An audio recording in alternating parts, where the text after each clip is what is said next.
नागरी सहकारी बँकांसाठी दिलासा. एक रकमी कर्ज परतफेड योजना 31 मार्च 2027 पर्यंत मुदतवाढ. राज्यातील नागरी सहकारी बँकाच्या अनुत्पादक कर्जाच्या प्रभावी वसुलीसाठी राज्य सरकारने मोठा दिलासा दिला आहे. या बँकांसाठी लागू असलेली एक रकमी कर्ज परतफेड योजना OTS आता 31 मार्च 2027 पर्यंत वाढवण्याचा महत्त्वपूर्ण निर्णय शासनाने घेतला आहे.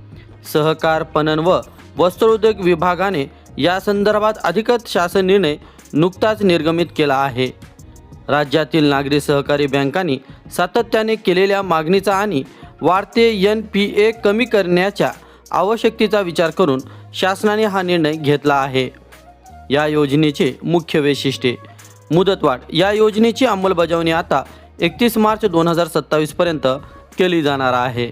हेतू बँकाचे थकीत कर्ज आणि अनुत्पादक कर्जाचे प्रमाण कमी करून बँकांची आर्थिक स्थिती सुधारणे हा या योजनेचा मुख्य उद्देश आहे. अंमलबजावणी.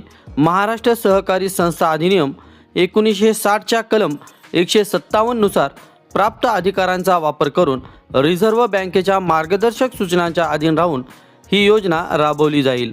या निर्णयामुळे बँकांना त्यांच्या थकीत कर्जाची वसुली करण्यासाठी अतिरिक्त वेळ मिळणार असून थकीत कर्जदारांनाही त्यांची कर्जे एकरकमी भरून मुक्त होण्याची संधी उपलब्ध झाली आहे.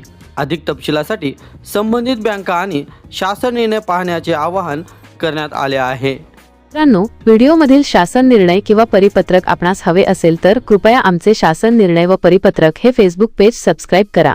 त्यानंतर सबस्क्राईब केल्याचा स्क्रीनशॉट 7588152456 या क्रमांकावर व्हॉट्सॲप करा.